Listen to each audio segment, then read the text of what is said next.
Hey guys, how are you all. मेरा नाम है रमनदीप सिंह। स्वागत है आपका मेरे चैनल एएफएलएम के अंदर। एंड गाइस, आज हम कर रहे हैं आपका सीएमए इंटर एमसीक्यू सीरीज का पार्ट 3। जिन बच्चों ने अभी तक दो पार्ट नहीं देखे हैं, पार्ट 1 पार्ट 2 और सीधा पार्ट 3 पे आ गए हैं आज हमारी इस वाली वीडियो पे, तो मेरी आप लोगों से रिक्वेस्ट है, पहले पार्ट 1 पार्ट 2 देख लें, देन इसको देखना। पार्ट 1 पार्ट 2 का लिंक मैं इसी वीडियो के डिस्क्रिप्शन के नीचे डाल दूंगा। ठीक, तो पार्ट 1 का लिंक भी इसी वीडियो के नीचे डाल दूंगा, पार्ट 2 का लिंक भी इसी डिस्क्रिप्शन के नीचे डाल दूंगा, इसी वीडियो के डिस्क्रिप्शन में डाल दूंगा। प्लस मैं टेलीग्राम चैनल का लिंक भी इसी वीडियो के डिस्क्रिप्शन में डाल दूंगा, उसको भी ज्वाइन कर लेना। ठीक, तो अब एक चीज देखते हैं, स्टार्ट करते हैं। हमने पार्ट 1 और पार्ट 2 मिला के 70 क्वेश्चन तक कर लिए थे। आज हमने क्वेश्चन नंबर 71 से करना है। कहां से करना है? 71 से। तो वही जहां जहां मेरे को लगेगा समझाने वाली जरूरत है, मैं साथ समझा भी दूंगा। तो अब जरा देखते हैं कि क्या है। पहला क्वेश्चन है 71, which one of the following is said to be unethical behaviour. देखो, एथिकल का मतलब होता है हम लोगों के साथ अच्छे से बिहेव कर रहे हैं, संस्कारी तरीके से बिहेव कर रहे हैं। माँ बाप ने जो हमारे को संस्कार सिखाए हैं, किसी के साथ गलत बिहेव नहीं करना, झूठ नहीं बोलना, that is ethical. Unethical means इसका उल्टा, हम लोगों को धोखाधड़ी कर रहे हैं, लोगों को धोखा दे रहे हैं, लोगों को परेशान कर रहे हैं, दैट इज अनएथिकल बिहेवियर, लोगों के साथ गलत कर रहे हैं। तो कहता है इनमें से कौन सी चीज अनएथिकल बिहेवियर का पार्ट है? पहला, एनकरेजिंग कम्युनिकेशन। आप लोगों से बातचीत करने के लिए एक दूसरे को उत्साहित कर रहे हो कि तुम दूसरे से बढ़ावा करो, कम्युनिकेट करो हर चीज का, तो ये दैट इज नॉट अनएथिकल, ये कोई इसमें कोई गलत बात नहीं है। एडल्ट्रेशन, एडल्ट्रेशन का मतलब समझ आता है?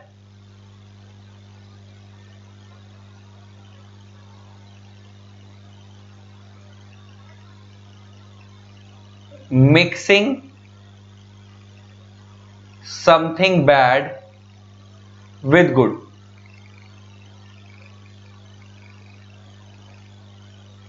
Is called adulteration. मिलावट, जिसको हिंदी में बोले तो मिलावट, बुरी चीज को अच्छी चीज में मिलाने की कोशिश करना, इज कॉल्ड एडल्ट्रेशन। ये तो आजकल होता ही है। जैसे एग्जांपल, दूध, ये तुमने देखा होगा, दूध में पानी मिला देते हैं। अब दूध में पानी एक लिमिट तक तो ठीक है, लेकिन तुम उससे ज्यादा पानी मिलाओगे, दैट इज गलत बात है। वो दूध ही नहीं लगता है ना, दैट इज एडल्ट्रेशन। तो वो क्या है? एडल्ट्रेशन क्या? आपने बुरी चीज, क्योंकि पानी एक लेवल के बाद बुरा लगने लगेगा उसमें। सेम, आपने अच्छी क्वालिटी की चीज के अंदर कोई बुरी क्वालिटी की चीज मिला दी और मिक्स कर दी, ताकि सामने वाले को पता न लगे, और दुनिया को आप अच्छी बोल बोल के बेच रहे हो, दैट इज एडल्ट्रेशन। तो ये तुम्हारा बिहेवियर अच्छा है, बुरा है? बुरा है। This is unethical behaviour. तो adulteration is the part of unethical behaviour. तो ये इसका आंसर होगा। तो इसका आंसर क्या होगा हमारा 71 का, अनएथिकल बिहेवियर का एडल्ट्रेशन। बाकी एम्प्लॉय अवेयरनेस तो कोई बुरी बात थोड़ी, अच्छी बात है। ऑब्जेक्टिविटी अच्छी बात है। Next, a contract create just in personam just in rem. पहले तो इसका मतलब समझो। जस्ट इन पर्सोनम का मतलब होता है, जस्ट इन पर्सोनम एक लैटिन वर्ड है, एक लैटिन वर्ड है, which means against a particular person, against a particular person. And just in RAM भी एक लैटिन वर्ड है, जिसका मतलब होता है अगेंस्ट द होल वर्ल्ड।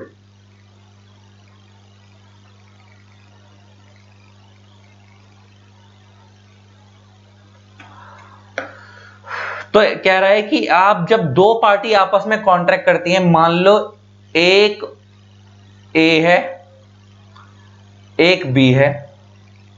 ए ने बी को ऑफर दिया कि भाई मैं तेरे को कार बेचना चाहता हूं, अपनी कार सेल करना चाहता हूं एट ₹2 लाख। और बी ने ए को एक्सेप्टेंस दी कि भाई मैं तेरी कार खरीदने को तैयार हूं एट ₹2 लाख। ए ने बी को ऑफर दिया कि भाई मैं तेरे को अपनी कार बेचना चाहता हूं 2 लाख में, और बी ने ए को एक्सेप्टेंस दी कि भाई मैं तेरी कार खरीदने को तैयार हूं 2 लाख रुपए में। इसका मतलब ऑफर प्लस एक्सेप्टेंस एग्रीमेंट हो गया। और आपको पता है एग्रीमेंट प्लस एनफोर्सेबिलिटी क्या होता है? Contract is equal to contract. मान लेते हैं कि इन्होंने एनफोर्सेबिलिटी की सारी कंडीशन पूरी कर दी है। एनफोर्सेबिलिटी की सारी कंडीशन क्या है? हम लोगों ने पढ़ी थी, कंपीटेंट पार्टीज होनी चाहिए, है ना। कंपीटेंट पार्टी में क्या? माइनर नहीं होना चाहिए, अनसॉन माइनर होना चाहिए, लॉफुल ऑब्जेक्ट होना चाहिए, लॉफुल कंसिडरेशन होना चाहिए, वॉइड नहीं होना चाहिए, लीगल रिलेशंस होने चाहिए। तो वो सारी कंडीशन पूरी होती है, एनफोर्सेबिलिटी होती है। और एग्रीमेंट प्लस एनफोर्सेबिलिटी क्या होता है? कॉन्ट्रैक्ट। अब एक चीज देखो, वो कहता है कि जरा एक लाइन क्या है, अ कॉन्ट्रैक्ट क्रिएट्स क्या, just in personam just in rem, only rights and no obligations, only obligation no rights. अच्छा एक बात बताओ, जब मैं कॉन्ट्रैक्ट कर रहा हूं तो राइट और ऑब्लिगेशन दोनों क्रिएट होंगे। ऑब्लिगेशन का क्या होता है? ड्यूटी। जैसे ए ने बी के साथ कॉन्ट्रैक्ट करा कि भाई मैं तेरे को अपनी कार बेचना चाहता हूं, तो इसका मतलब बी अगर खरीदने को तैयार हो जाता है और बी पैसे दे देता है, तो इसका मतलब बी का राइट हो गया कार लेना और बी की ड्यूटी हो गई पैसे देना। तो बी के पास राइट भी है और बी की ऑब्लिगेशन भी। जो बी का राइट है क्या? कार लेना, और बी की ड्यूटी क्या है? पैसे देना। अब ए के पॉइंट ऑफ व्यू से देखें तो ए का राइट क्या है? सामने वाले से पैसे लेना, और ए की ड्यूटी क्या है? सामने वाले को कार देना। जो इसकी ड्यूटी है वो उसका राइट है, जो उसका राइट है वो उसकी ड्यूटी है। समझ आती होगी ना बात? तो इसका एक कॉन्ट्रैक्ट में राइट और ड्यूटी तो दोनों क्रिएट होती है, राइट भी क्रिएट होता है और ऑब्लिगेशन भी क्रिएट होती है। तो ये तो हो नहीं सकता कि a contract create only right no obligation या ओनली ऑब्लिगेशन नो राइट, ऐसा तो हो नहीं सकता। जब ऑब्लिगेशन होगी तो राइट भी होगा, जो राइट होगी तो ऑब्लिगेशन भी होगी। अच्छा एक बात बताओ, हम किसी अच्छा एक बात बताओ, एक लॉ का एक बेसिक, ये दुनिया का एक जनरल कंसेप्ट है। अच्छा किसी को पीएम बनाते हैं या प्राइम मिनिस्टर कोई बनता है या कोई चीफ मिनिस्टर बनता है, तो उनको खाली अधिकार दिखा दिया जाता है, उनकी कोई ड्यूटी भी होती है, जनता के प्रति ड्यूटी भी होती है। जहां राइट मिलेगा वहां ड्यूटी जरूर मिलेगी। तो सेम जब कॉन्ट्रैक्ट के थ्रू राइट क्रिएट हो तो ड्यूटी तो होगी। अगर मेरा किसी से अधिकार है कि मैं सामने वाले को बोलता हूं मेरे को तेरे से कार लेने का अधिकार है, तो वो भी तो कहेगा भाई मेरे को तेरे से पैसे लेने का अधिकार है। तो उसका पैसा लेने का अधिकार मेरी पैसा देने की ड्यूटी है, मेरा उससे कार लेने का अधिकार उसकी कार देने की ड्यूटी है। तो देखो भाई दोनों ही राइट और ऑब्लिगेशन तो क्रिएटर, तो सी और डी तो होगा नहीं। तो just in rem means against the whole world. मैंने कॉन्ट्रैक्ट करा, क्या उसमें दुनिया बाइंड हो जाएगी? नहीं। मैंने अगर एक बंदे से कॉन्ट्रैक्ट करा तो खाली वो पर्टिकुलर बंदा बाइंड होगा ना, हमारा आपस में लेन देन है, दुनिया का तो कोई लेन देन है नहीं। तो इसका मतलब इसका आंसर होगा ए। तो इसका आंसर होगा ए, जस्ट इन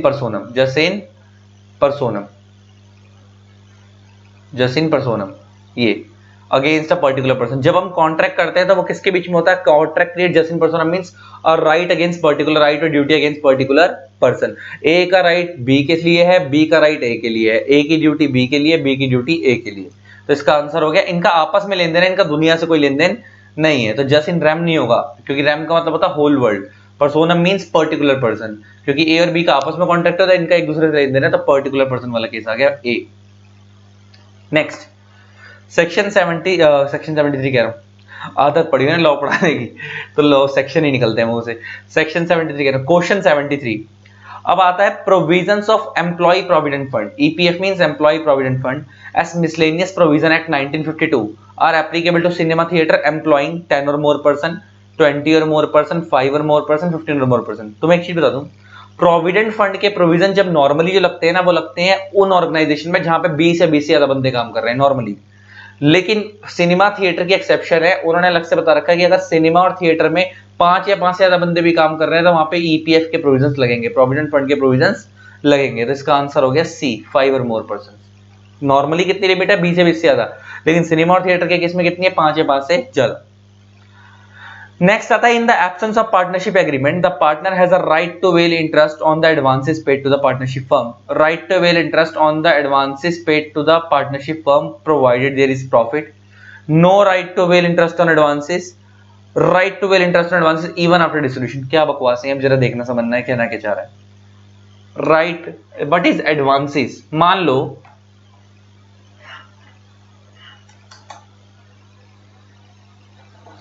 लो एक XYZ फर्म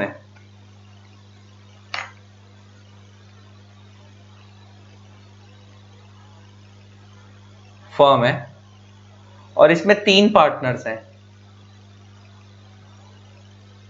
X, Y और Z। ये तीनों कौन है? पार्टनर्स। और इस फर्म के अंदर इन्होंने जो कैपिटल लगाई वो लगाई 3 लाख की। 3 लाख की इन्होंने क्या लगाई? Capital. 1 lakh each, 1 lakh each. 1 lakh इस भाई ने लगाया, 1 लाख इस भाई ने लगाया और 1 लाख इस भाई ने लगाया। तो तीनों ने मिला के कितना लगाया? 3 लाख की तो क्या हो गई? कैपिटल। लेकिन साथ में जो एक्स भाई साहब है ना, इन्होंने 1 लाख के अलावा, तो 1 लाख तो इनके कैपिटल वाले हो गए, प्लस में इन्होंने फर्म को 2 लाख रुपए का अलग से लोन भी दिया। 2 लाख का क्या दिया? फर्म को लोन भी दिया। तो इसका मतलब वो लोन जो इन्होंने फर्म को दिया that is called advances. That is called advances, कि इन्होंने फर्म को एडवांसेस दिया। और तुमको पता होगा पार्टनरशिप एक्ट में क्लियर कट लिखा हुआ, तुम लोगों ने अकाउंटिंग ट्रीटमेंट भी करा होगा, कि एक पार्टनर ने अगर किसी पार्टनरशिप फर्म को लोन दिया है तो उसको इंटरेस्ट मिलेगा, इंटरेस्ट ऑन एडवांसेस मिलेगा 6% per annum, minimum 6% per annum. देखा होगा ना, इंटरेस्ट ऑन एडवांसेस मिलता है कितना? 6% पर एनम। लेकिन उधर एक चीज लिखी हुई है, subject to the agreement between the partners. उसका मतलब क्या, कि अगर एग्रीमेंट में ये लिखवाया हुआ है कि इंटरेस्ट नहीं मिलेगा, या ये लिखवाया हुआ है कि इंटरेस्ट 6% से ज्यादा मिलेगा, तो जो लिखवाया वो मिलेगा। इसका मतलब नॉर्मली एग्रीमेंट की बात मानी जाएगी, लेकिन अगर एग्रीमेंट साइलेंट है तो 6% इंटरेस्ट तो मिलेगा ही मिलेगा, 6% इंटरेस्ट तो मिलेगा ही मिलेगा। तो यहां पे वो यही कह रहा है, in the absence of partnership agreement, अगर पार्टनरशिप एग्रीमेंट में कोई बात नहीं लिखी है तो इसका मतलब पार्टनर को इंटरेस्ट तो मिलेगा कितना? 6%। भले ही फिर प्रॉफिट हो या ना हो, उससे हमारा कोई लेन देन नहीं है, प्रॉफिट का इंतजार नहीं करेंगे, पार्टनर को इंटरेस्ट तो देना ही पड़ेगा। अच्छा एक बात बताओ, कंपनी के केसेस को कंपनी से भी लिंक कर लो। कंपनी के केस के अंदर शेयर होल्डर को डिविडेंड हमेशा मिलता है? नहीं। प्रॉफिट होगा तो मिलेगा वरना नहीं मिलेगा। लेकिन क्या डिबेंचर होल्डर्स को इंटरेस्ट हमेशा मिलता है? यस, क्योंकि उसने हमारे को कर्जा दिया है। Debenture is a kind of borrowing made by the company. जब कंपनी डिबेंचर इशू कर रही है तो लोन ले रही है, लेकिन शेयर होल्डर्स का जो पैसा है वो ऑनर्स फंड्स कहलाता है। क्या कहलाता है? Honours fund. तो इसका मतलब जो शेयर होल्डर को पैसा चुकाना होता है वो कंपनी की ड्यूटी नहीं होती, वो तो कंपनी का प्रॉफिट होगा तो कंपनी डिविडेंड देगी वरना नहीं देगी। अच्छा, हाँ, और अच्छा बहुत सारे बच्चे इसमें अपनी कलाकारी दिखाते हैं जिनके कंसेप्ट बहुत ढीले हैं। सर प्रेफरेंस वालों को तो डिविडेंड देना मैंडेटरी होता है, इक्विटी वालों को डिविडेंड देना मैंडेटरी नहीं होता, प्रेफरेंस को तो होता है। किसने बोल दिया मेरे भाई? किसने बोल दिया? अगर तुम्हारे टीचर ने ऐसा सिखाया तो गलत सिखाया है। एक चीज याद रख लेना, प्रेफरेंस वालों को भी डिविडेंड देना मैंडेटरी नहीं होता, इक्विटी वालों को भी डिविडेंड देना मैंडेटरी नहीं होता। हाँ, जब डिविडेंड दोगे तो पहली प्रायोरिटी प्रेफरेंस वालों को मिलेगी एज कंपेयर टू इक्विटी। लेकिन ये नहीं है कि डिविडेंड देना प्रेफरेंस वालों को मैंडेटरी है। भले ही डिविडेंड प्रेफरेंस वाले हो या इक्विटी वाले हो, डिविडेंड दोनों को ही मैंडेटरी नहीं है, प्रॉफिट के केस में मिलेगा। हाँ, लेकिन डिबेंचर होल्डर को इंटरेस्ट हमेशा मिलेगा। तो बच्चा बोलता है कि सर फिर प्रेफरेंस में पैसा लगाने का फायदा क्या, अगर डिविडेंड भी मैंडेटरी नहीं मिलेगा और वोटिंग प्रेफरेंस वालों पे पैसे ही नहीं होती। तो बच्चे एक बात बताओ ना, ठीक है उन पे वोटिंग नहीं होती, लेकिन उनको प्रायोरिटी तो हमेशा मिलती है। अगर डिविडेंड इक्विटी को भी नहीं मिल रहा, अगर प्रेफरेंस को मिल रहा है तो प्रेफरेंस को नहीं मिल रहा, तो अगर ऐसा तो है नहीं ना कि इक्विटी वालों को दे रहे हैं और प्रेफरेंस को दे रहे हैं, अगर नहीं दे रहे तो किसी को भी नहीं दे रहे, और देंगे तो पहली प्रायोरिटी किसको देंगे? प्रेफरेंस को देंगे। हाँ, और एक चीज और है, कंपनी लॉ में तुम लोगों ने पढ़ा हो सेक्शन 48, और सेक्शन 48 में क्लियर कट लिखा हुआ है कि अगर आपने 2 साल तक 47 नहीं, सॉरी 48 तो वेरिएशन है, सेक्शन 47 है कंपनी लॉ का, तुमने उसमें क्लियर कट पढ़ा हुआ है। वहां पे लिखा हुआ है कि अगर आप किसी भी शेयर होल्डर को अगर आप 2 साल तक डिविडेंड नहीं दोगे तो उसके पास अधिकार है कि वो आपके अगेंस्ट केस कर सकता है। वो अलग बात है कि लेकिन नॉर्मली आपको प्रेफरेंस और इक्विटी वालों को डिविडेंड देना मैंडेटरी नहीं है, प्रॉफिट होगा तो दोगे, नहीं होगा तो मत दोगे, मगर डिबेंचर होल्डर को देना ही होता है। तो सेम यहाँ पे भी, in the absence of partnership agreement the partner has a right to avail the interest on advances paid to the partnership firm। तो ये पहला आंसर होगा। इसका सेकंड वाले में क्या लिखा है? Right to avail interest on advances paid to the partnership firm provided there is profit. तो ये तो लगेगा ही नहीं। सेकंड पॉइंट का मतलब तो ये हो गया कि अगर पार्टनरशिप एग्रीमेंट में कोई प्रोविजन नहीं है तो पार्टनर को इंटरेस्ट खाली तब मिलेगा जब पार्टनरशिप में प्रॉफिट होगा। नहीं, ऐसा नहीं है। No right to avail interest on advances, अगर पार्टनरशिप एग्रीमेंट नहीं हुआ तो पार्टनरशिप एग्रीमेंट में इंटरेस्ट ऑन एडवांसेस को लेके कुछ नहीं लिखा, तो क्या पार्टनर को इंटरेस्ट मिलेगा ही नहीं? मिलेगा। Next, right to avail interest on advances even after dissolution, ये भी बेकार बात है। ले देखिए मेन बात जो है वो पहला पॉइंट है, right to avail interest on advances to the partnership firm. एक पार्टनरशिप एग्रीमेंट अगर साइलेंट है तो पार्टनर को इंटरेस्ट तो मिलेगा ही मिलेगा, और कितना मिलता है तो मैंने बता भी दिया, 6% मिलता है। हाँ, वो अलग बात है, तुम एग्रीमेंट में लिखवा दो ये बात कि हम उसे इंटरेस्ट नहीं देंगे, या 6 अगर देंगे तो 6% से ज्यादा देंगे, जो भी देंगे व्हाटसएवर। अगर आप एग्रीमेंट में स्पेसिफिकली कुछ अलग से लिखवा रहे हो तो बात अलग है। अदरवाइज अगर एग्रीमेंट साइलेंट है तो पार्टनर को इंटरेस्ट मिलेगा ही मिलेगा, जो उसने एडवांसेस दिए 6% के हिसाब से। ये बात अगर तुम्हारे को मैं अपनी बुक में भी दिखाऊं तो जो बच्चे हमसे पढ़ते हैं तो मैं उनको दिखा देता हूं नॉलेज के लिए। कहां पे लिखी हुई है? हमने अपनी बुक के अंदर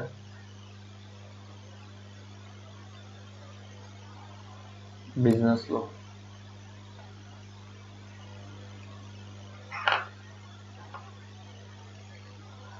एडवांसेस, इंटरेस्ट ऑन एडवांसेस। देखो, subject to the contract between partners, अगर subject to the contract between partners का मतलब है अगर पार्टनरशिप डीड में आपने अलग से लिखवाया कुछ कोई चीज तो अलग बात है, फिर वो वाली बात मानी जाएगी। लेकिन अगर पार्टनरशिप डीड में कोई भी ऐसा प्रोविजन नहीं डलवाया है where any partner is given any advances to the firm, he shall be entitled to interest at the interest on such advances at the rate 6% per annum. आ गई बात कि अगर पार्टनरशिप डीड में कोई अलग से प्रोविजन लिखवाया हुआ है कि पार्टनर को इंटरेस्ट नहीं मिलेगा या मिलेगा तो इतना मिलेगा, तो बात अलग है, फिर वो वाली बात मानी जाएगी। लेकिन अगर पार्टनरशिप डीड में इंटरेस्ट और एडवांसेस को लेकर कोई प्रोविजन नहीं है तो पार्टनर को इंटरेस्ट हमेशा मिलेगा और 6% तो मिलेगा मिलेगा। तो इसमें भी ये लिखा हुआ है ना इन्होंने कि पार्टनरशिप डीड में इंटरेस्ट और एडवांसेस को लेकर कोई प्रोविजन नहीं है पार्टनरशिप एग्रीमेंट में, तो पार्टनर को इंटरेस्ट तो मिलेगा। 6% वाली बात यहाँ नहीं लिखी, लेकिन तो फिर रेलेवेंट बात तो फिर भी यही बनती है। Next, a person who is employed by the seller to raise, तो अच्छा उसका आंसर कौन सा हो गया? ए। ठीक, ये ए इसका आंसर हो गया, ए। नेक्स्ट आते हैं आगे।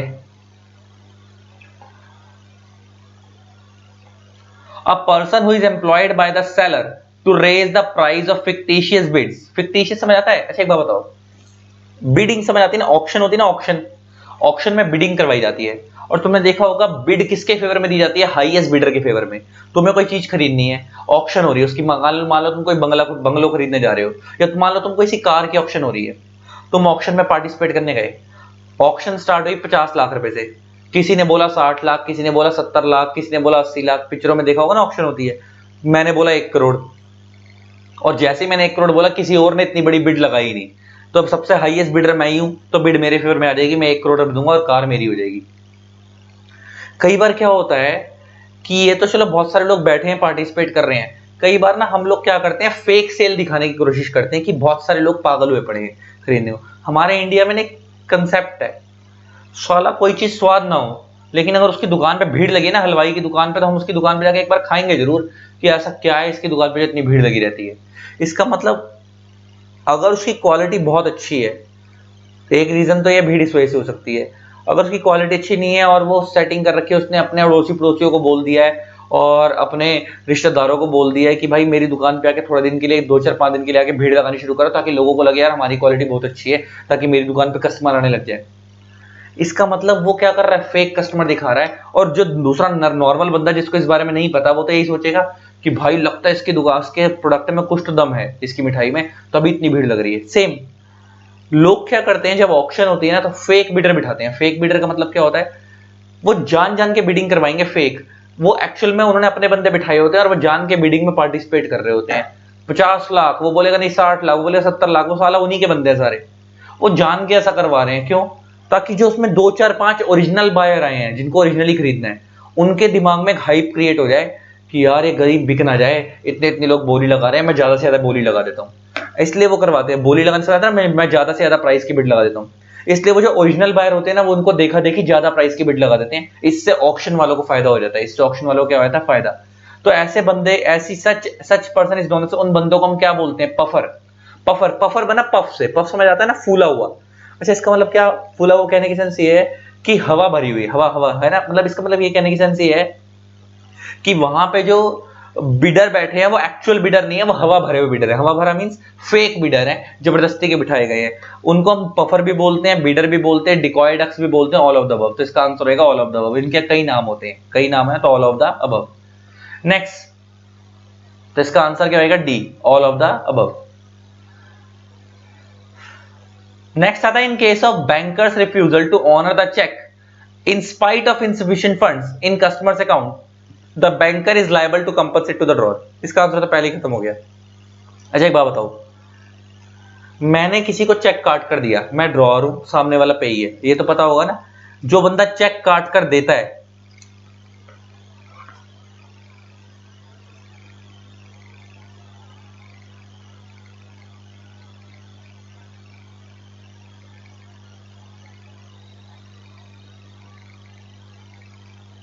चेक देखा है ना, सबसे ऊपर होता है ऐसे पे, राइट साइड पे होती है ऊपर डेट, पे, उसके बाद नीचे होता है अमाउंट, उसके बाद होता है साइन बाय, साइन मारना। मान लो अगर ए बी को चेक काट के दे रहा है 2 लाख रुपए का, अगर ए बी को चेक काट कर दे रहा है 2 लाख रुपए का, तो ए जो हो गया उसे हम यहां पे बोलेंगे ड्रॉर और बी को हम बोलेंगे पेई। पेई कौन? जिसको अल्टीमेटली पेमेंट मिलेगी, जिसको अल्टीमेटली क्या मिलेगी? पेमेंट। तो पेई होता है the person to whom payment is made, जिसको अल्टीमेटली पैसा मिलेगा। तो अगर ए ने बी को चेक काट कर दिया है तो इसका मतलब पे वाली जगह पे तो आएगा बी का नाम, क्योंकि बी को पैसे मिलेंगे। अमाउंट वाली जगह पे आ जाएंगे 2 लाख रुपए। साइन वाली जगह पे किसके साइन हो जाएंगे? ए के, क्योंकि ए काट के दे रहा है तो जो दे रहा है काट के ए के अकाउंट से पैसे डेबिट होंगे और बी के अकाउंट में क्रेडिट होंगे। ऐसा ही होता है। अच्छा, अब मान लो बी अपने बैंक में चेक लेके गया क्लियर करवाने के लिए। अच्छा, चेक क्लियर कराने का मतलब क्या है कि बी अपने बैंक में चेक करेगा, बैंक वाला क्या करेगा? ए के बैंक से रिक्वेस्ट करेगा और ए के अकाउंट से डेबिट करके बी के अकाउंट में डाल देगा।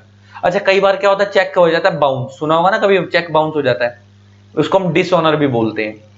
मैंने किसी को चेक काट के दिया और वो चेक क्लियर नहीं हुआ, वो चेक क्लियर नहीं हुआ, बाउंस हो गया। इसका मतलब क्या? उसके बाउंस होने के कई रीजन होते हैं कि मैंने साइन गलत लगाए थे, या मेरे अकाउंट में इतना पैसा ही नहीं था, मेरे अकाउंट में पड़े 50,000 रुपए, मैंने किसी को 1 लाख का चेक काट के दे दिया। ऑब्वियस सी बात है वो क्लियर ही नहीं होगा, क्योंकि मेरे अकाउंट में इतना पैसा ही नहीं है, इनसफिशिएंट फंड है। लेकिन मान लो मेरा सब कुछ ओके है, मान लो मेरे अकाउंट में पैसा भी है, मेरा चेक पे मैंने सब कुछ सही करा है, लेकिन बैंकर ने अपनी किसी गलती से, मान लो मेरा एसबीआई में अकाउंट है, बैंकर ने अपनी किसी गलती की वजह से मेरा चेक क्लियर नहीं करा, मेरा चेक क्लियर नहीं करा। और मान लो मैं बहुत बड़ा बिजनेसमैन हूं, मान लो अंबानी हूं मैं मान लो मैं अंबानी हूं। अच्छा, मैं अंबानी हूं, मैंने किसी को चेक काट के दिया 2 लाख रुपए का, बहुत छोटा सा चेक है। अब दुनिया को पता है कि अंबानी के अकाउंट में लाखों करोड़ रुपए पड़े हैं। मैंने किसी को 2 लाख रुपए का चेक काट के दिया, सामने वाला बंदा बैंक में क्लियर करवाने गया। अच्छा, बैंक, मैंने, मेरे साइन भी ओके है, सब कुछ ओके है, बैंक ने मेरा चेक क्लियर नहीं करा। अच्छा, बैंक ने मेरा चेक क्लियर नहीं करा, सामने वाले बंदे के पास मैसेज पहुंच गया कि भाई जो अंबानी ने आपको चेक काट के दिया था वो चेक क्लियर नहीं हुआ। सामने वाला बंदा क्या सोचेगा?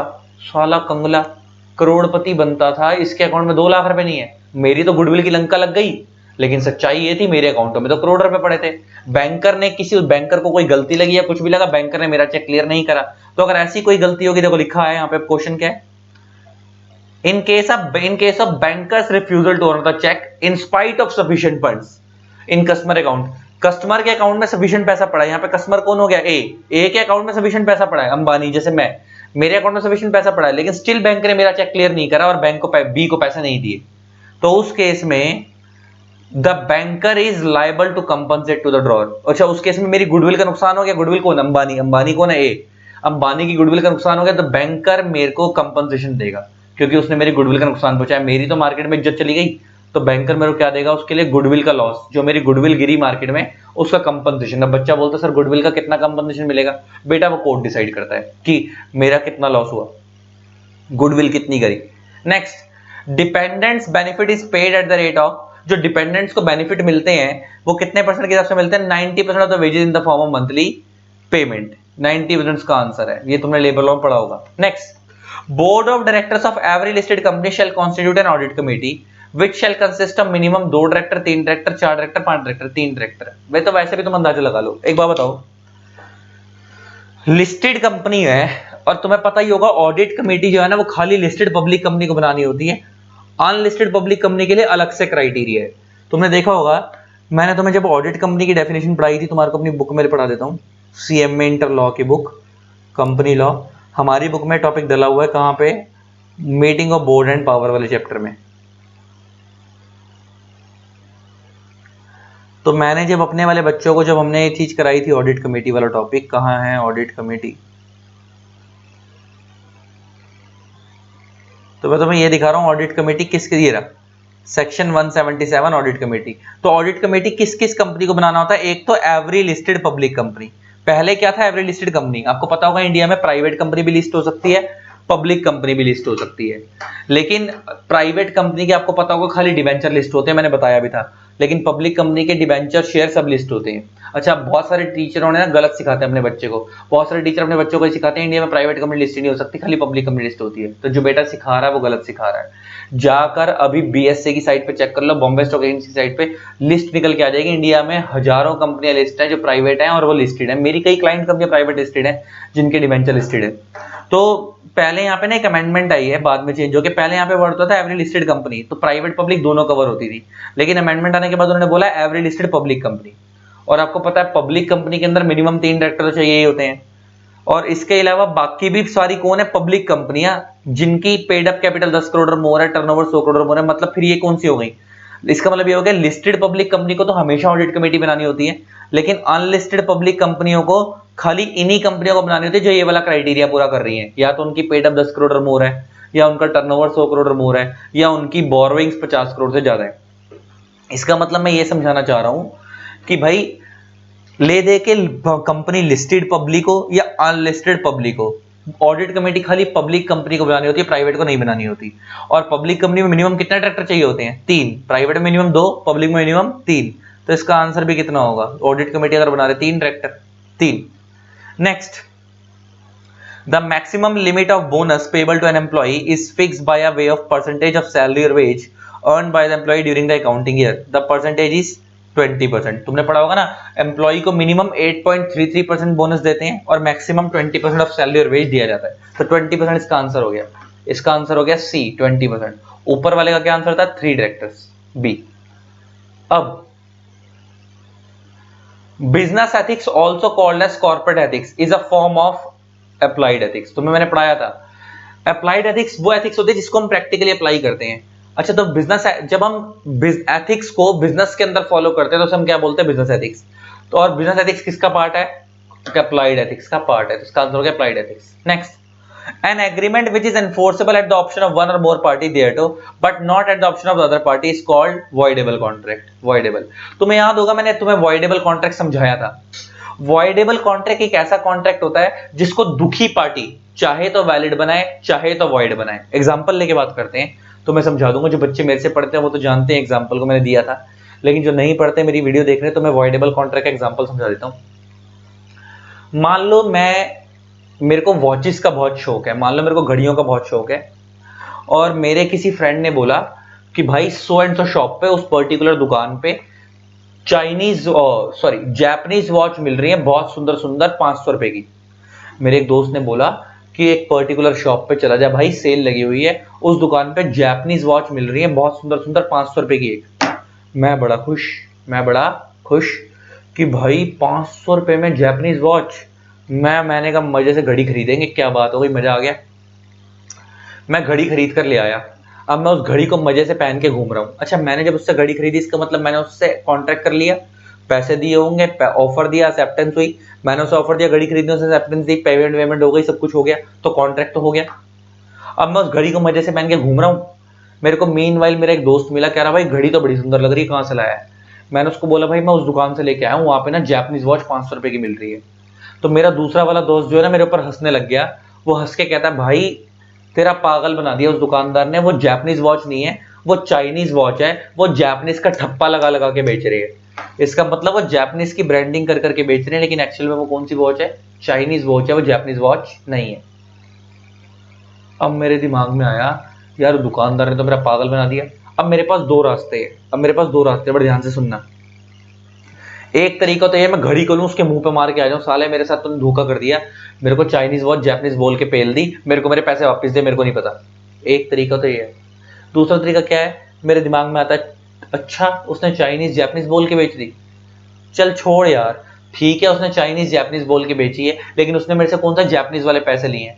पैसे तो उसने मेरे से चाइनीज वाले लिए ना 500 रुपए, और हाथ में पहनी हुई सुंदर भी लग रही है। चल छोड़, पहने रखते हैं, क्या फर्क हो गया, अब जो हो गया, पहने रखते हैं। दो तरीके के इंसान होंगे, या तो जो लड़ेंगे या चुपचाप बैठे रहेंगे, छोड़ जो हो गया सो हो गया। इसका मतलब अगर मैं उससे जाके लड़ रहा हूं और उसको जाकर बोल रहा हूं कि भाई मेरे को मेरे पैसे वापस दे और अपनी घड़ी ले ले, दैट इज मैंने कॉन्ट्रैक्ट को वॉइड बना दिया, मैंने कॉन्ट्रैक्ट को खत्म कर दिया। मेरे को मेरे पैसे दे, कॉन्ट्रैक्ट से मेरा कोई लेन देन नहीं है, कॉन्ट्रैक्ट खत्म। केस 2, मैं चुपचाप बैठा हुआ हूं, छोड़ जो हो गया सो हो गया। इसका मतलब मैंने उस दुकानदार से कोई लड़ाई नहीं करी, कोई ऑब्जेक्शन नहीं करा, उसको पैसे दे दिए, उससे चीज लेके रखी हुई है, दैट इज मैंने कॉन्ट्रैक्ट को वैलिड बनाए रखा, मैंने कॉन्ट्रैक्ट में कोई भी छेड़छाड़ नहीं करी। इसका मतलब एक ऐसा कॉन्ट्रैक्ट जिसको दुखी पार्टी कौन है, मैं, जिसने घड़ी खरीदी है, चाहे तो वैलिड बनाए चाहे तो वॉइड बनाए, इज कॉल्ड वॉइडेबल कॉन्ट्रैक्ट। इस कॉन्ट्रैक्ट के अंदर सामने वाले के पास अब कोई अधिकार नहीं है, जो अधिकार है मेरे पास ही है, मैं चाहे तो वैलिड बनाऊं चाहे तो वॉइड बनाऊं, क्योंकि धोखा मेरे साथ हुआ, सामने वाले ने तो करा है, उसके पास कोई अधिकार नहीं, सिर्फ मेरे पास है। तो देखो, an agreement which is enforceable at the option of one और मोर पार्टी, ये मेरे पॉइंट ऑफ व्यू से एनफोर्सेबल है but not at the option of other party, लेकिन सामने वाले के पॉइंट ऑफ व्यू से एनफोर्सेबल नहीं है। ऐसे कॉन्ट्रैक्ट को हम क्या बोलते हैं, voidable contract. Next, Which of the following agency is irrevocable under the Indian Contract 1872? इनमें से कौन सी एजेंसी इररेवोकेबल है? पहले तो समझो कि यहां पे एजेंसी का मतलब क्या है, यहां पे एजेंसी का मतलब क्या है। देखो,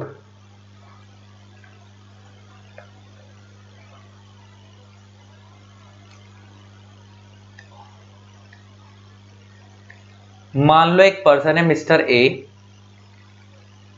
मान लो एक पर्सन है मिस्टर बी। अच्छा, तो उसका ऊपर वाले का आंसर क्या हो गया, वॉइडेबल कॉन्ट्रैक्ट बी, है ना, 81 का बी। अब मान लो एक पर्सन है मिस्टर ए, मान लो एक पर्सन है मिस्टर बी। मिस्टर ए जो है ना, ये ऑल ओवर इंडिया में डील करता है और इसने क्या कर रखा है, हर स्टेट के लिए अपना एक एजेंट अपॉइंट कर रखा है जो इसका माल बिकवाएगा उस स्टेट में। तो मान लो मिस्टर ए जो है ये प्रिंसिपल है और ये मुंबई रहता है, और मिस्टर बी जो है ये एजेंट है, ये दिल्ली रहता है। और प्रिंसिपल और एजेंट ने आपस में एग्रीमेंट कर रखा है। एजेंट का काम क्या है कि ये प्रिंसिपल के सारे गुड्स अपने शहर में बिकवाएगा, दिल्ली में बिकवाएगा, और कस्टमर से ये आगे क्या करेगा, कस्टमर्स को गुड्स सेल करेगा, कस्टमर को गुड्स सेल करेगा। कौन से वाले, जो प्रिंसिपल ने भिजवाए थे उनको आगे सेल करेगा, और कस्टमर से पेमेंट कलेक्ट करेगा। और पेमेंट कलेक्ट करने के बाद एजेंट को क्या मिलती है, कमीशन। एजेंट अपनी कमीशन काट के बाकी पैसा किसको भिजवा देगा, वापस प्रिंसिपल को।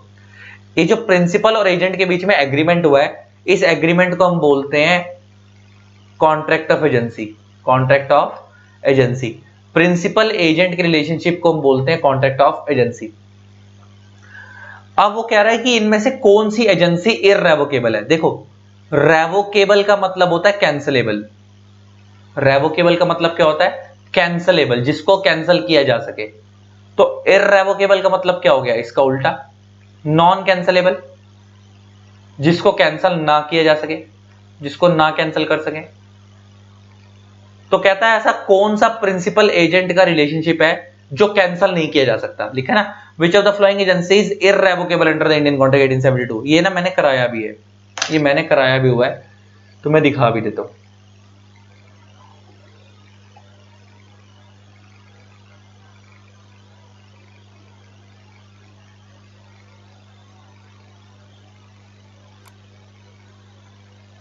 ये हमारी बुक के अंदर टॉपिक डला हुआ है, बिजनेस लॉ कॉन्ट्रैक्ट। आपको पता होगा हमारी बुक में 2 पार्ट है, पार्ट 1 पार्ट 2। तो पार्ट 2 में डाल रखा है मैंने, सबसे लास्ट टॉपिक है हमारी बुक में, इररेवोकेबल एजेंसी। तो इररेवोकेबल एजेंसी, देखो इररेवोकेबल एजेंसी के 3 पार्ट हैं। एक है when the agency is coupled with interest, when the agent has incurred a personal liability, और when the agent has partly exercised the authority. ये 3 पॉइंट है।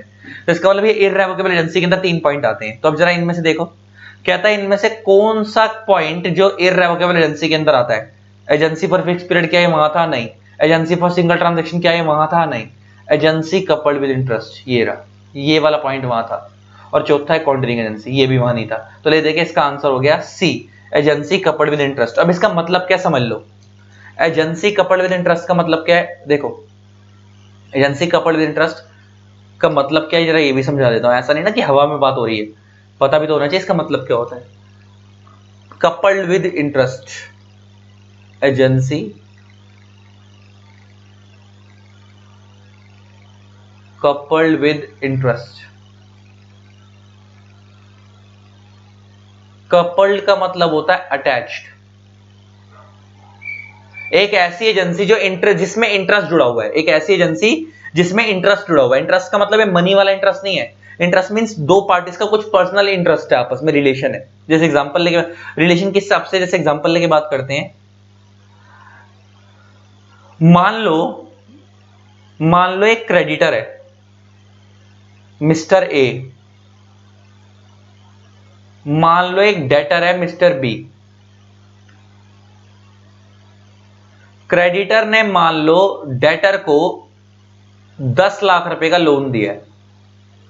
इसका मतलब डेटर को बी को ए को 10 लाख रुपए चुकाने हैं। अब हुआ क्या, बड़े ध्यान सुनना। डेटर ने क्या बोला, डेटर ना कोई बिजनेस करता है और डेटर ने इस क्रेडिटर को क्या बोला, एक काम कर तू मेरा एजेंट बन जा। डेटर ने क्रेडिटर को क्या बोला, तू मेरा एजेंट बन जा। अगर डेटर क्रेडिटर को अपना एजेंट बना रहा है तो डेटर कौन हो गया, प्रिंसिपल, और क्रेडिटर कौन हो गया, एजेंट। और डेटर क्रेडिटर को क्या बोलता है कि भाई देख मैंने तेरा 10 लाख रुपए देना है, बी क्या बोलता है, ए को मैंने तेरा 10 लाख रुपए देना है, एक काम कर तू मेरा एजेंट बन जा, तू मेरा एजेंट बन जा आगे, और तू मेरे मार्केट में गुड्स बिकवा, तू मेरे क्या कर मार्केट में गुड्स बिकवा।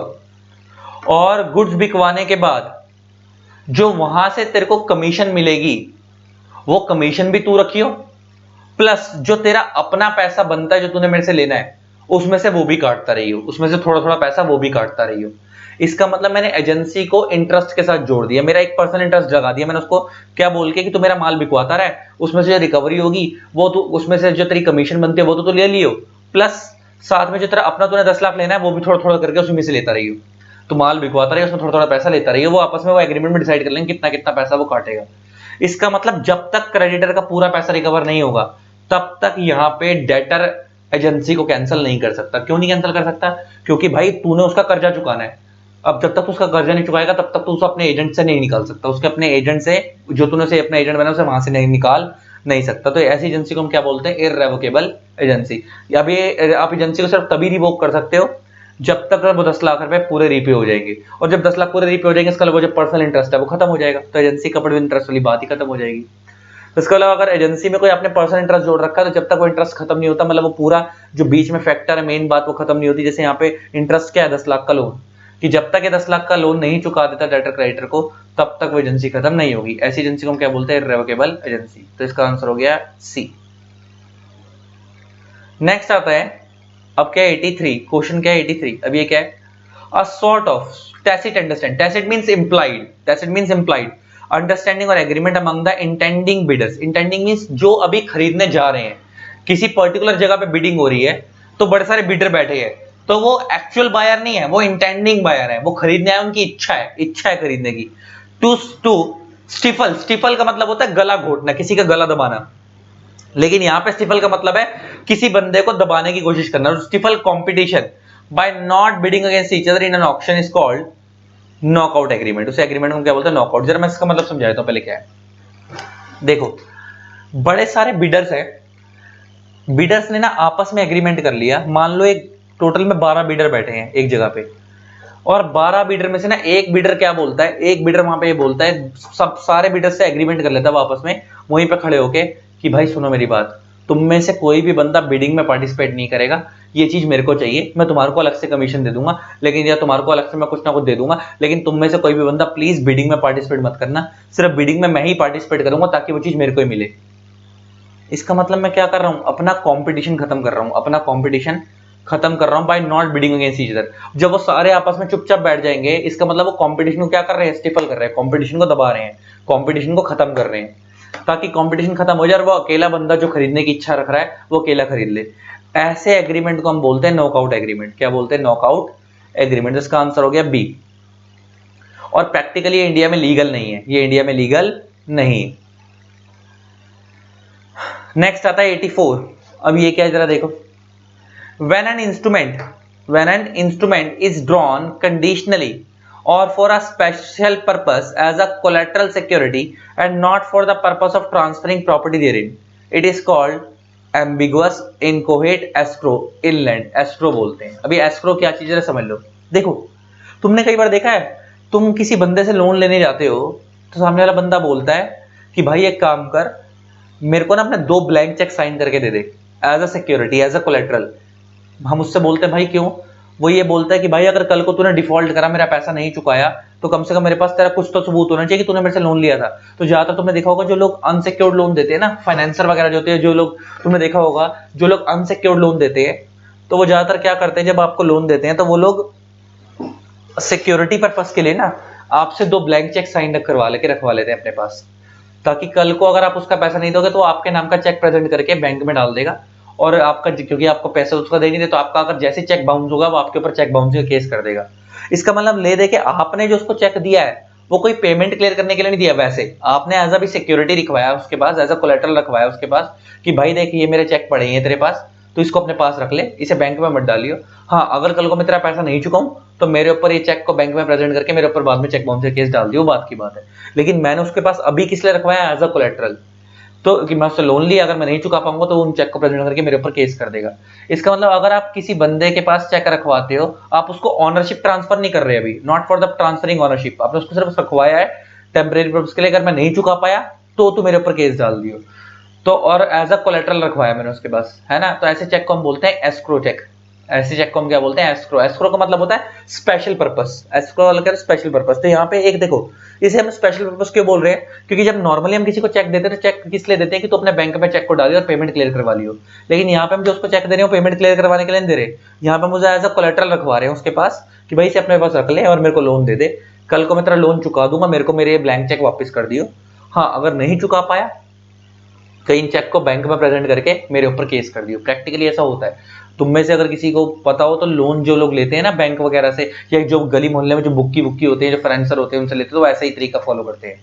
जिनको नहीं पता तो आज पता लगा देती, लग गया तुम्हारे को, मैंने बता दिया, है ना। चलो नेक्स्ट आता है, which committee is constituted by the occupier to promote the cooperation between the workers and management in maintaining proper safety and health at the workplace।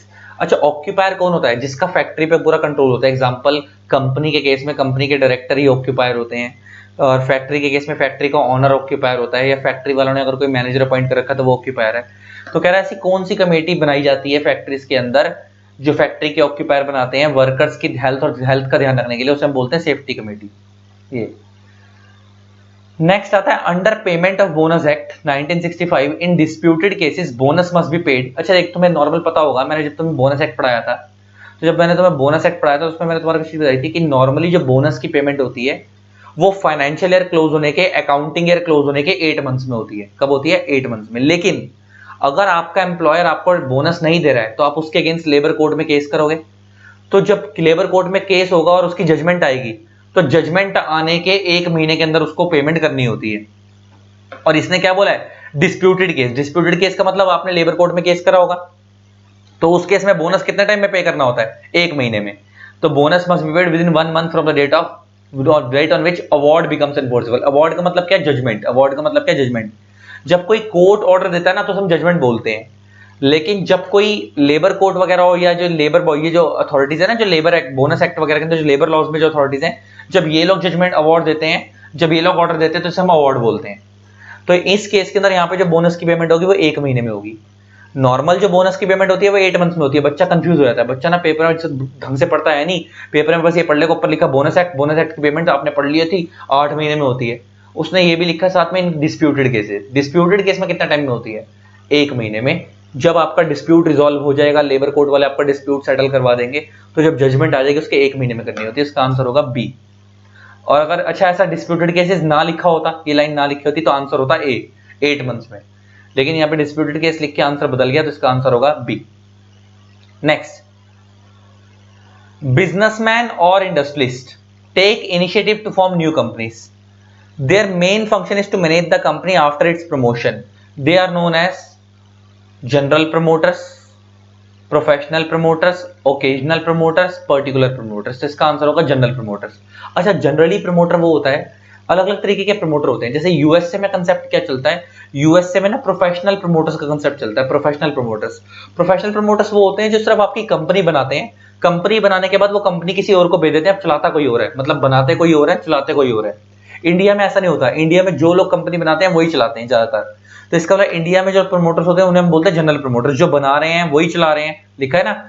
उनका प्रमोटर्स का मेन काम क्या है, एक बार कंपनी बन जाएगी उसके बाद भी उसको मैनेज करेंगे, चलाएंगे। तो वो कौन से प्रमोटर होते हैं, जनरल प्रमोटर। तो इसका आंसर होगा 87 का डी।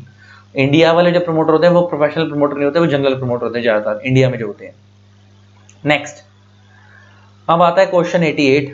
ये क्या है, the study of ethics can be divided into 4 operational areas, namely Meta ethics, normative ethics, descriptive ethics and 4 तरीके के एथिक्स होते हैं, मेटा, नॉर्मेटिव, डिस्क्रिप्टिव और अप्लाइड। तो चौथे का आंसर क्या हो गया? अप्लाइड। ये रहा। पॉजिटिव एथिक्स नाम की कोई चीज नहीं होती, फिजिकल एथिक्स नाम की कोई चीज नहीं होती, नेचुरल एथिक्स नाम की कोई चीज नहीं होती। तो इसका आंसर हो गया C, applied ethics. Next, in social agreement usual presumption is that parties do not intend to create social relation, that parties intend to perform them, that parties do not intend to make legal and social relations, that parties do not intend to create legal relation between them. तो इसका answer होगा D. Social agreement जब होता है, जैसे husband और wife के बीच में कोई रिलेशन हुआ, तो जनरली हम ये मान के चलते हैं कि सोशल एग्रीमेंट है, या बाप और बेटे के बीच में कोई एग्रीमेंट हुआ तो उनके बीच में कोई लीगल रिलेशन नहीं है, उनके बीच में कौन सा रिलेशन है? सोशल। तो इसका मतलब there is no intention to create legal relation, उनका आपस में लीगल रिलेशन नहीं है, सोशल रिलेशन है। इसका आंसर होगा, सोशल एग्रीमेंट में प्रिजम्पशन होती है कि ये सोशल एग्रीमेंट है तो लीगल नहीं होगा। तो इसका आंसर होगा डी। नेक्स्ट, क्वेश्चन 90, ये क्वेश्चन ही गलत है, ये क्वेश्चन ही गलत है, बताता हूं भी क्यों। इसमें एक क्वेश्चन इसमें क्या है? In a sale of goods the doctrine of caveat emptor will not apply when there is usage of trade, consent by fraud, buyer's error of judgement, merchantable quality. अच्छा, तुम्हें याद होगा केवी टेम्पटर का मतलब क्या होता है? केवी टेम्पटर का मतलब क्या होता है? Let the buyer beware, let the buyer beware, पढ़ा था ना सेल ऑफ गुड्स एक्ट के अंदर। और तुमने लेट द बायर बिवेयर का मतलब क्या होता है कि जनरली जब कोई बायर कोई चीज खरीदने जाता है तो बायर अपनी सोच समझ के चीज ले, सब कुछ चेक करके ले, अगर कोई भी डिफॉल्ट निकलता है तो सेलर जिम्मेवार नहीं है, गलती बायर की है, गलती बायर की है। नॉर्मली इसका मतलब लेट द बायर बिवेयर किसको प्रोटेक्ट करता है? सेलर को प्रोटेक्ट करता है। क्यों? क्योंकि वो तो ये बोल के चलता है कि गलती, let the buyer beware means buyer सतर्क रहे, बायर अपने एंड से जेन्युइन रहे, बायर अपने हिसाब से हर चीज चेक करके ले, अगर कोई डिफॉल्ट होता है तो बायर की गलती नहीं है, सेलर की गलती नहीं है, बायर की गलती है। लेकिन उसकी एक्सेप्शंस भी हैं, तुमने पढ़ा था ना, केवी टेम्पटर के एक्सेप्शंस भी हैं। केवी टेम्पटर के एक्सेप्शंस का मतलब क्या है? जहां पे बायर लायबल, जहां पे सेलर लायबल हो जाएगा। देखो, पहले मैं तुम्हारे को खोल के दिखा देता हूं, उस टॉपिक पे ले लेता हूं, फिर समझाऊंगा। केवीट, ये रहा caveat emptor. Caveat emptor means let the buyer beware, that is in a contract of sale of good the seller is under no duty to reveal the truths about the goods sold। मतलब वो कहता है कि contract of cell के अंदर seller की duty नहीं है कि वो गुड सोल्ड के बारे में बताए कि इसमें क्या। अगर कोई दुकानदार बताता है कि मेरे गुड में ये डिफेक्ट है, नहीं, उसका काम तो बेचना बेचेगा। तो कहता है केवी टेम्पटर का रूल ये बोलता है कि सेलर की कहीं से भी ड्यूटी नहीं है कि अपने गुड्स के अंदर क्या डिफेक्ट है बताए, ये बायर की ड्यूटी बनती है कि वो खुद बिवेयर रहे, मतलब खुद सतर्क रहे और हर चीज चेक करके ले। और अगर कल को उसके साथ कुछ भी गलत होता तो वो बायर की गलती है, सेलर की गलती नहीं है, उसने खुद ढंग से चेक क्यों नहीं करा। लेकिन केवी टेम्पटर की कुछ एक्सेप्शंस है। एक्सेप्शन का मतलब क्या हो गया? जनरल रूल का उल्टा। जनरल रूल क्या है केवी टेम्पटर के अंदर? कि सेलर लायबल नहीं होगा, बायर को खुद ढंग से चीजें चेक करनी है। एक्सेप्शन का मतलब क्या हो गया? उल्टा। ये वो केस होंगे जहां पे सेलर लायबल होगा, ये वो केसेस होगा जहां पे सेलर लायबल होगा। मतलब ये वो केस होगा जहां पे डॉक्ट्रिन ऑफ केवी टेम्पटर नहीं लगता, जहां पे डॉक्ट्रिन ऑफ केवी टेम्पटर नहीं लगता। तो डॉक्ट्रिन ऑफ केवी टेम्पटर कहां नहीं लगता? मर्चेंटेबल क्वालिटी के केस में, फिटनेस फॉर बायर पर्पस के केस में, यूजेज ऑफ ट्रेड के केस में, ये सब तुमने ऑलरेडी पढ़ रखा है, फ्रॉड के केस में। अब तुम खुद देखो, फ्रॉड वाला पॉइंट भी यहां पे आ गया, तुम खुद देखो, फ्रॉड वाला पॉइंट यहां आ गया, आ गया। तो इसने बोला कि केवी टेम्पटर कहां नहीं लगता? मर्चेंटेबल क्वालिटी के केस में नहीं लगता, फ्रॉड यूजेज ऑफ ट्रेड के केस में नहीं लगता, फ्रॉड के केस में भी नहीं लगता। तो इसका आंसर तो सारे ही होने चाहिए थे फिर, है ना। और इसने खाली एक ही पॉइंट दिया मर्चेंटेबल क्वालिटी, जबकि इसका आंसर होना चाहिए था ऑल ऑफ द अबव। तो ये गलत आंसर है, ये क्वेश्चन ही गलत है। ठीक, नेक्स्ट आते हैं। अब bill of exchange that is drawn accepted and endorsed without consideration is called accommodation bill. याद रखना, आप किसी को भी बिल ऑफ एक्सचेंज काट के दे रहे हो और उससे कंसीडरेशन नहीं ले रहे, तो ऐसे बिल को हम बोलते हैं अकोमोडेशन बिल। ठीक,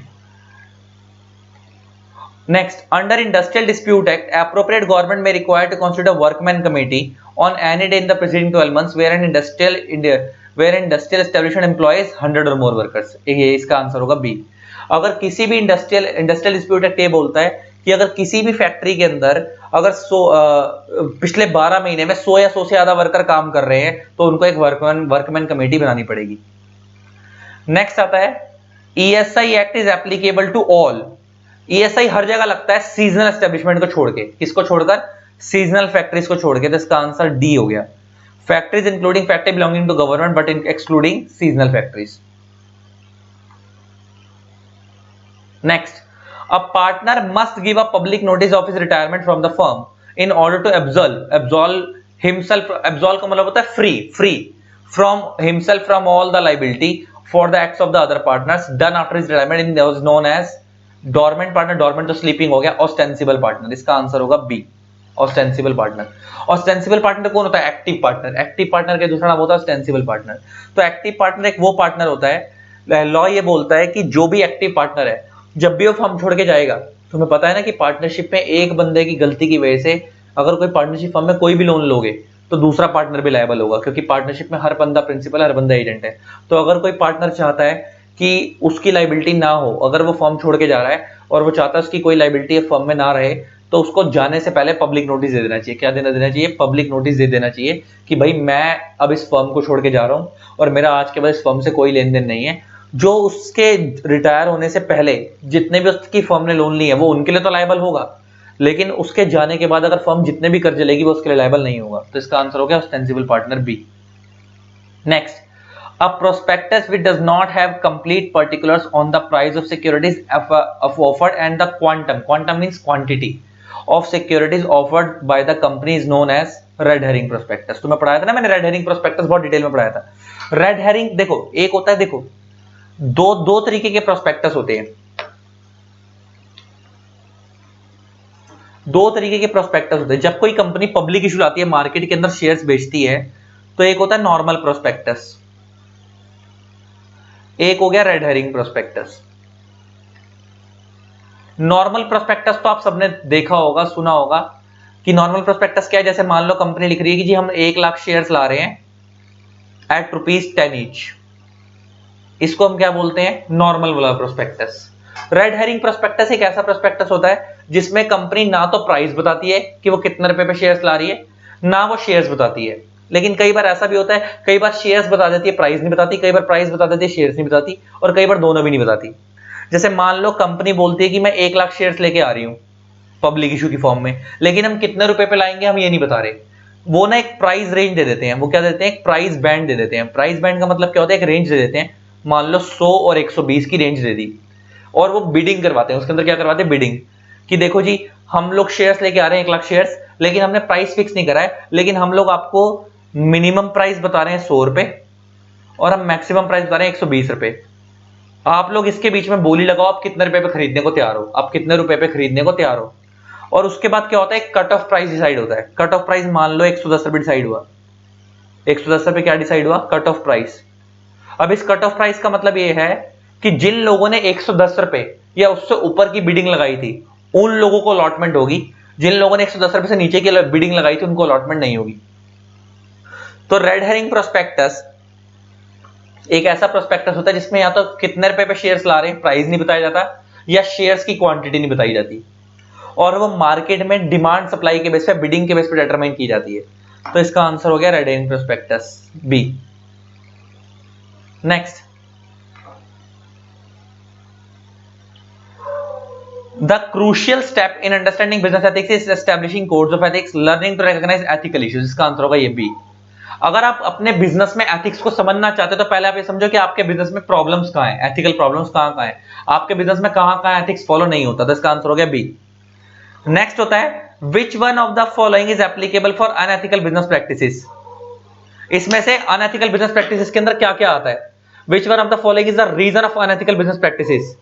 करप्शन, इसका आंसर हो गया डी। करप्शन ही क्या है? अनएथिकल बिजनेस प्रैक्टिस का आंसर है। अनएथिकल बिजनेस प्रैक्टिस करप्शन, इसका आंसर हो गया है ना। अनएथिकल बिजनेस प्रैक्टिस का आंसर क्या हो गया? करप्शन। तो 97 का क्या हो गया?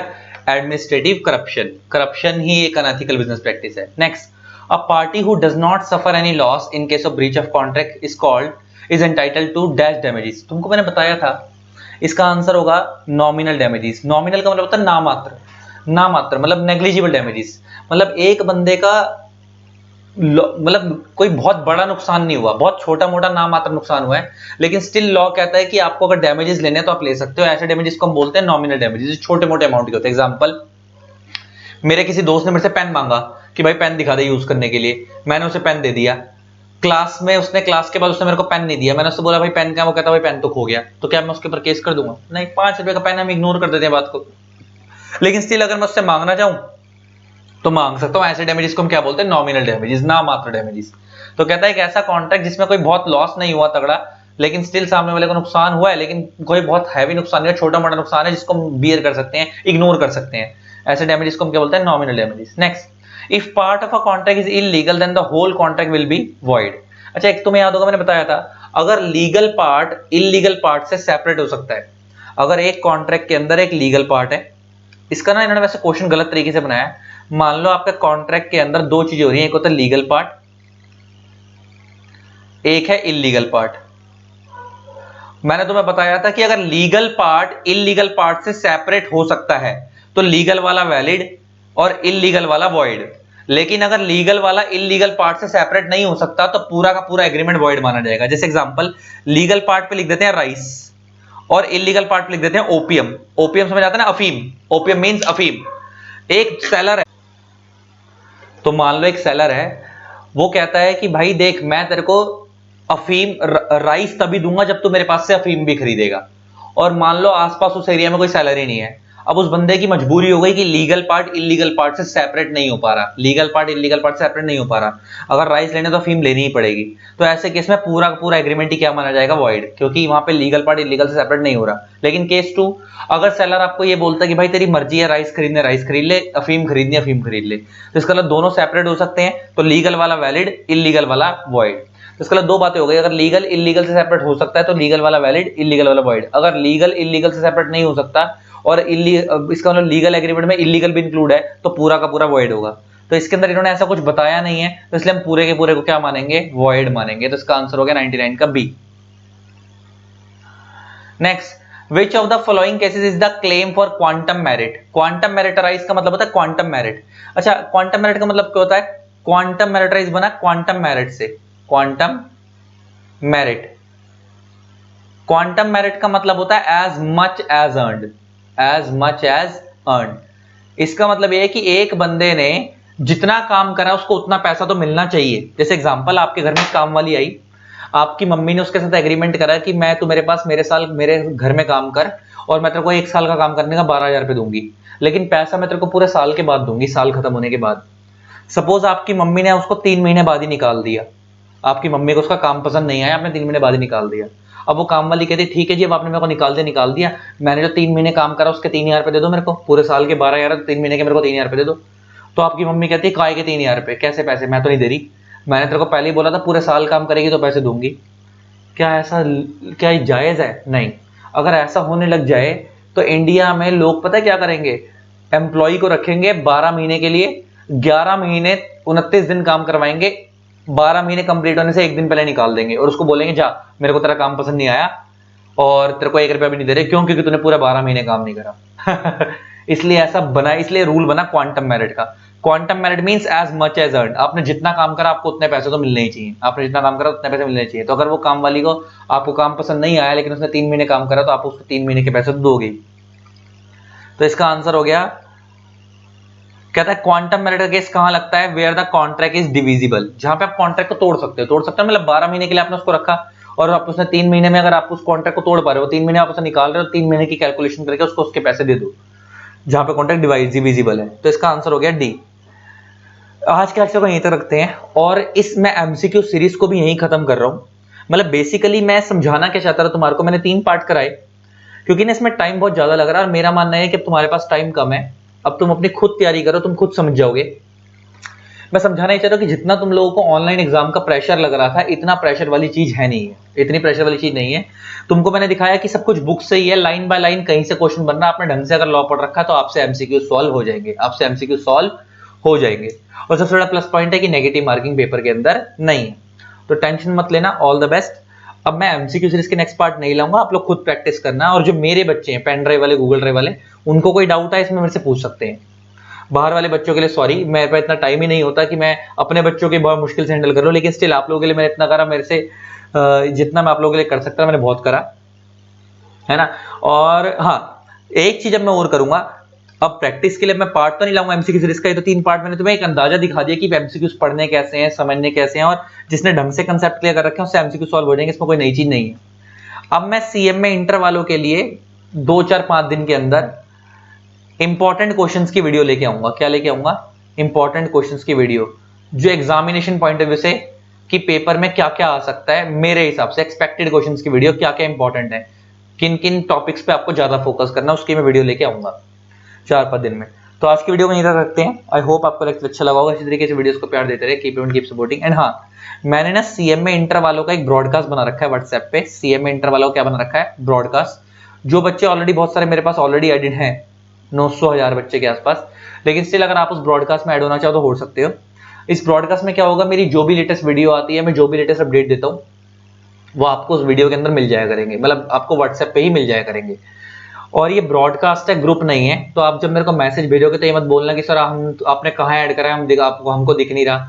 ग्रुप में और ब्रॉडकास्ट में फर्क क्या होता है, जब मैं ग्रुप में ऐड करता हूँ तो आपको अदर मेंबर दिखते हैं, लेकिन ब्रॉडकास्ट में अदर मेंबर्स नहीं दिखते, है ना। लेकिन मैं जो भी अपडेट भेजूंगा आप पे आ जाएगा। अच्छा, ब्रॉडकास्ट में ऐड होने की नोटिफिकेशन भी नहीं आती। जब मैं आपको ऐड करूंगा तो बच्चा बोलता सर आपने ऐड करा, कुछ मैसेज नहीं आया, वो भी नहीं आती। लेकिन मैं जो भी अपडेट भेजूंगा आप पे आ जाया करेंगे। तो अगर आपको ब्रॉडकास्ट में ऐड होना है तो आप मेरे को ऐसे भेज सकते हो, अपना नेम, आपका जो भी XYZ, नीचे लिखना अपना लेवल, लेवल में लिखना सीएमए इंटर, और उसके बाद नीचे लिखना पर्पस। पर्पस में क्या लिखोगे आप, ब्रॉडकास्ट। तो मैं आपको ब्रॉडकास्ट में ऐड कर दूंगा, ठीक। इसी तरीके से वीडियोस को प्यार देते रहे। Keep loving, keep supporting. Thanks lot, bye bye. And I hope आपको वीडियो देखने में मजा आया होगा।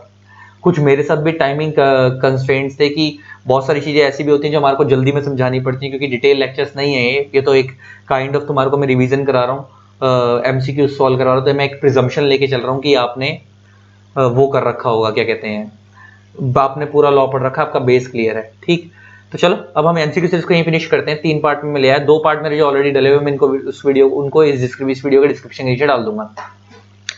और अब मैं लेके आऊंगा इंपॉर्टेंट क्वेश्चंस की वीडियो, क्योंकि मेरे को सीएमए फाइनल वालों के लिए भी MCQ बनाने और टाइम कम है, तो अब उनके ऊपर भी थोड़ा सा बनाऊंगा, है ना। चलो, thanks a lot, bye bye.